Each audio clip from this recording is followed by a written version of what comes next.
Қазіргі болатын сабағымыз қазақ тілі сабағы, оқушылар. Қазақ тілі сабағынан танысатын тақырыбымыз қыстырма сөздер деп аталады.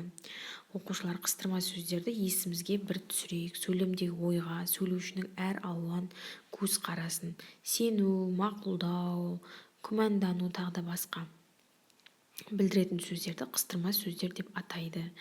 Мүмкін, рас, оның ойынша, сірә, шынында, мысал ретінде айтатын сөздер осы. Оқушылар, алдымен тапсырмаға қарай қояйық.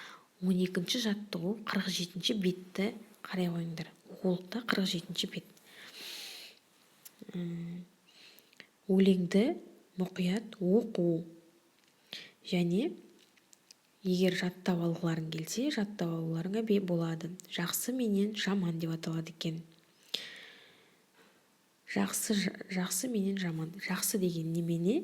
Әдеп пенен өнеге, үлкендерді сыйлауың, ақыл сөзін тыңдауың.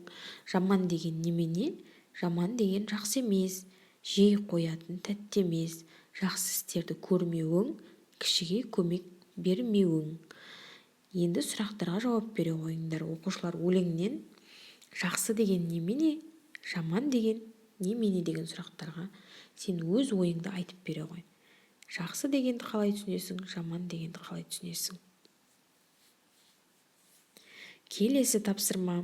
Оқушылар, 47-ші беттегі қараймыз. Бірінші дәптерді ашып, бүгінгі күннің жадын жаза қойыңдар. Бүгін 8-ші қазан. Одан соң 13-ші жаттығуға қараймыз. Мақалды жатқа жаз. Алдымен мақалды жаттап аламыз. Одан соң жатқа жазамыз. Жақсы сөз сүйіндіреді, жаман сөз күйіндіреді дейді.